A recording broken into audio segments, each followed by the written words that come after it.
আসসালামু আলাইকুম এভরিওয়ান, সবাই কেমন আছেন? আশা করছি যে যেখানে আছেন ভালো আছেন, আল্লাহর রহমতে আছেন। চলুন শুরু করে দেওয়া যাক খুব মজাদার চটপটির রেসিপি। আজকে আমরা ইনস্টাপট এ রান্না করব। তো প্রথমেই যে ডাবলি ডাল আছে সেটা আমি ৬ ঘন্টা থেকে ১২ ঘন্টা ডুবিয়ে রেখেছিলাম পানিতে। আমি সেটা ভালো করে ধুয়ে নিয়েছি এবং একটা আলু নিয়ে নিয়েছি ২ ভাগ করে। আমি ছোলাসহই আলু এবং ডাবলি সবকিছুই আমি ইনস্টাপট এ দিয়ে দিলাম বিসমিল্লাহির রহমানির রহিম বলে। এবং আলুর যখন সিদ্ধ হয়ে যাবে আমি সহজেই আলুর যে ছোলা আছে আমি এটা ছিলে নিতে পারবো। আচ্ছা, এখানে বলে রাখি আপনারা পানিটা ওই পরিমাণেই দিবেন যাতে ডালগুলো ডুবে থাকে। তো ইনস্টাপট এ অনেকেই রান্না করতে পারেন না। হয়তো ১ম কিনেছেন। আমি শিখিয়ে দিচ্ছি এজন্য এখানে। তো কিছু ভুল করেছি সেটাও বলে দিব কি ভুল করেছি। তো ১ম এই এটা প্লাগ ইন করে আমি চালু করে দিলাম ইনস্টাপট। লিডটা বন্ধ করে দিলাম। এখানে দেখতে পাচ্ছেন ২ টা লেখা সিল এবং ভেন্ট। সিল মানে লক, ভেন্ট মানে হচ্ছে আনলক। মানে যে ভিতরে যে বাষ্প ক্রিয়েট হবে এটা লাগানোর ফলে আ ইনস্টাপট বা প্রেশার কুকার সেটা বাষ্প যাতে বের হয়ে যেতে পারে এজন্য এটা ভেন্ট, এবং বাষ্প যাতে ভিতরে থেকে যায় এজন্য লক। তো লক মোডেই আমরা এটা রান্না করব ১০ মিনিট থেকে ১২ মিনিটের জন্য। আমি প্রেশার কুকার যেটা সেটা আ সিলেক্ট করে আমি এটা ১২ মিনিটের জন্য এটা আমি রান্না করতে দিয়ে দিয়েছি। প্লাস মাইনাস সাইন দিয়ে আপনারা মিনিট উপরে নিচে করতে পারবেন। এটা আমি লেসে ছিল ১০ মিনিট। তো আমি এটা ১২ মিনিটে ক্লিক করে দিয়েছি। চালু করার পর দেখবেন এখানে অন লেখা উঠছে। অন লেখার মানে হচ্ছে এখানে বাষ্পগুলো ক্রিয়েট হচ্ছে, তৈরি হচ্ছে। যখন বাষ্প তৈরি হয়ে যাবে ও স অম পরিমাণ মতন, তখন এটা অটোমেটিক রান করা শুরু করবে ১২ মিনিটের জন্য। তো ১২ মিনিট পর এটা যখন হয়ে যাবে একটা সুন্দর সাউন্ড করবে যেটা রান্না হয়ে গেছে, তখন আপনারা এটা ক্যানসেল বাটনে ক্লিক করে ফেলতে পারেন এবং আনপ্লাগ করে ফেলতে পারেন। তো আমি যেটা ভুল করেছি এখানে লক বা সিল এবং ভেন্ট লেখা আছে। তো আমি যেটা করেছিলাম এটা আমি ভেন্ট দিয়েছিলাম। যার মানে হচ্ছে বাষ্পগুলো যেন উবে যায় এইজন্য। আমরা কিন্তু দেশে থাকতে অনেকেই প্রেশার কুকারের এরকম চাবিটা খুলে দেই যাতে বাষ্পটা চলে যায়। এটা এখানে এই ভুলটা করা যাবে না। আপনারা যদি মাত্র ০.৫ ঘন্টা ওয়েট করেন এভাবে লক রাখা অবস্থাতেই বা সিল রাখা অবস্থাতেই বাষ্পগুলো অটোমেটিক চলে যাবে। এটা ভুল করেছি কেন বলছি? কারণ এই যে বাষ্প যে উঠে যাচ্ছে দেখছেন, রান্নাঘরটা পুরা নোংরা করে ফেলে। চারপাশে একদম মেসি করে ফেলে। পরিষ্কার করতে, করতে তখন আপনার দিন চলে যাবে। তো যাই হোক, এটা যখন দেখলাম যে চলে গেছে বাষ্প সম্পূর্ণ, এটা তখন ইজিলি আমি এটা খুলে ফেলতে পারবো। উপরের যে ঢাকনাটা আছে ইনস্টাপটের সেটা। প্রেশার কুকারের মতোই, বাট ইনস্টাপটে অনেকগুলো আদার অপশন আছে যেটা প্রেশার কুকারে আমরা পাই না। তো আমি আনপ্লাগ করে ফেলেছি। আ আর এখানে যে ঢাকনাটা দেখতে পাচ্ছেন আমি এটা হ্যান্ডেলের ওখানেই রেখে দেওয়ার মতন ব্যবস্থা ওরা করেছে খুব সহজেই। তো আমি দেখতে পেলাম পানিটাও একদমই ঠিকঠাক মতন আমি দিয়েছিলাম আলহামদুলিল্লাহ, এবং ডালও সুন্দর মতন সিদ্ধ হয়ে গেছে, আলুও সিদ্ধ হয়ে গেছে। আমি একটু আপনাদেরকে দেখাচ্ছি ডালটা কতটা সুন্দর করে সিদ্ধ হয়ে গেছে এই ১২ মিনিটে। এই যে দেখুন, একদম চাপ দিলে সুন্দর মতন গলে যাচ্ছে। তো এটা আমরা একটু দিয়ে রাখবো এখানে আর কিছুক্ষণ একটু হোক, ততক্ষণে আমরা চলুন ফুচকাটা ভেজে আসি।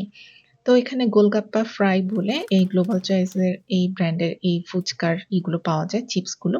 এগুলো আমরা গরম তেলে ভেজে নিবো। আমি অল্প তেল নিয়ে আমি হাই হিটে এই ফুচকার যে শেলগুলো বা চিপসগুলো আমি ভেজে নিবো। আরেক পাশের চুলায় আমি একটা ডিম সিদ্ধ দিয়েছি। ফুচকা বা চটপটিতে একটু ডিম সিদ্ধ দিলে খুব মজা হয় খেতে। তো এই যে গোলগাপ্পা ফ্রাই এটার ভেতরে একটা মসলা থাকে সেটা আমি ব্যবহার করি না টকের জন্য। আমি নিজেই নিজের পছন্দ মতন যে তেঁতুলের টক হয় বাংলাদেশি ট্র্যাডিশনাল সেটা বানিয়ে নিই। আর এই যে দেখতে পাচ্ছেন এক, এক করে আমরা ফুচকার শেলগুলো দিয়ে দিচ্ছিলাম আর ভেজে নিচ্ছিলাম। আপনারা একটু কেয়ারফুল থাকবেন ভাজার সময়, একবারে অনেকগুলো দিবেন না। ১ টা ২ টা করে ভাজবেন at a time, তাহলে সুন্দর ভাজা হয়। এটা হয়তো দেশের মতন ওরকম মজাদার শক্ত ক্রিসপি তাল মাখনা দেওয়ার মতন আ মজাদার শেল না। বাট তারপরও এই বিদেশের মাটিতে এটা খারাপও না। অপশন হিসেবে এটা আপনারা কনসিডার করতে পারেন। আর যদি বাসায় বানাতে পারেন তাল মাখনা দিয়ে সুন্দর মজাদার ফুচকার শেল অবশ্যই সেটাই বানাবেন। তো চটপট বানানোর জন্য এটার জুড়ি নেই। তো এই তো এক করে ভেজে নিলাম। এই যে মসলাটা আমি সরিয়ে ফেললাম। আর আজকে আমরা ব্যবহার করব রাঁধুনির চটপটির মসলা। সবকিছু আমি রেডি করে নিয়েছি। পেঁয়াজ কুচি, আ সবকিছু, ধনেপাতা, কাঁচামরিচ সবকিছু। আর ইনস্টাপটে আমি সতে অপশনটা ক্লিক করে, প্লাগ দিয়ে অবশ্যই সতে অপশনটা ক্লিক করে আমি এই যে চটপটির মসলাটা ছিল এটা, এই ডাবলি বুট এবং আলু সেটার ভেতরে আমি দিয়ে দিয়েছি। আমি এর মধ্যে এই যে আলুর যে ছোলা আছে সেগুলো আমি সরিয়ে ফেলছিলাম এক করে। তো এই যে চটপটির মসলাটা দেওয়ার পর আরো বেশ কিছুক্ষণ ৫-১০ মিনিট একটু রান্না করবেন। একটু নরম থাকবে, একটু পানি থাকবে চটপটির কনসিস্টেন্সির মতন বা আপনাদের পছন্দের মতন। যদি ফুচকা চান আরেকটু পানি রিডিউস করে নিবেন। তো আমি সবকিছু এখানে আশেপাশে রেডি করে নিলাম। ফুচকা, টক, পেঁয়াজ কুচি, ধনেপাতা, কাঁচামরিচ এবং ডিম সিদ্ধ কেটে নিয়েছি। এখন সুন্দর করে ২ টা বাটিতে আমি ঢেলে নিচ্ছি চটপটি আমি আর আমার আম্মার জন্য। তো এই যে বাটিতে সুন্দর করে ঢেলে নিলাম। আর আপনারা যদি চান আপনাদের নিজেদের মতন টক তৈরি করে নিবেন তাহলে অনেক মজা হয়। তো যখন ঢালছিলাম মানে আমার তখন লোভ লাগছিল যে কখন খাবো, কখন খাবো। আপনারা আপনাদের পছন্দ মতন উপরে টপিংস দিয়ে নিবেন। আমি আমার পছন্দ মতন টপিংস কেটে রেখেছিলাম। নরমাল ট্র্যাডিশনাল যেরকম হয় সেরকম। তো আপনারা এই যে ক্যানসেল বাটনে রেখে দিতে পারেন, আনপ্লাগ করে রাখতে পারেন। যদি মনে হয় যে আপনাদের আর লাগছে না এটা চালু রাখা। তাহলে আপনারা এটা কিপ ওয়ার্ম এও রেখে দিতে পারেন সেটিংস এ, তাহলে এটা অনেকক্ষণ গরম থাকবে। তো চটপটি ঢালার পরে বাটিতে আমি একটু ধনেপাতা কুচি দিয়ে নিলাম, কাঁচামরিচ কুচি দিয়ে নিলাম, তারপরে পেঁয়াজ কুচি, ডিম কুচি, সিদ্ধ ডিম কুচি এবং টক যে বানিয়েছিলাম তেঁতুলের টক সেটাও দিয়ে নিলাম। আপনারা আপনাদের পছন্দ মতন কম বেশি ঝাল দিয়ে নিতে পারেন। তো দেখতেই পেলেন কত চট করে, কত মজার করে চটপটি সহজে বানাতে পারবেন বাসায় এখন থেকে প্রেশার কুকারে অথবা ইনস্টাপটে। ইনস্টাপট তাদের জন্য যারা বিদেশে থাকেন খুব সহজে এবং খুব হঠাৎ করে মন চাচ্ছে কিছু একটা খেতে চটপটির মতন মজাদার কিছু, তাদের জন্য। তো আজ এ পর্যন্তই। সবাই ভালো থাকবেন, যে যেখানে আছেন আল্লাহর রহমতে থাকবেন।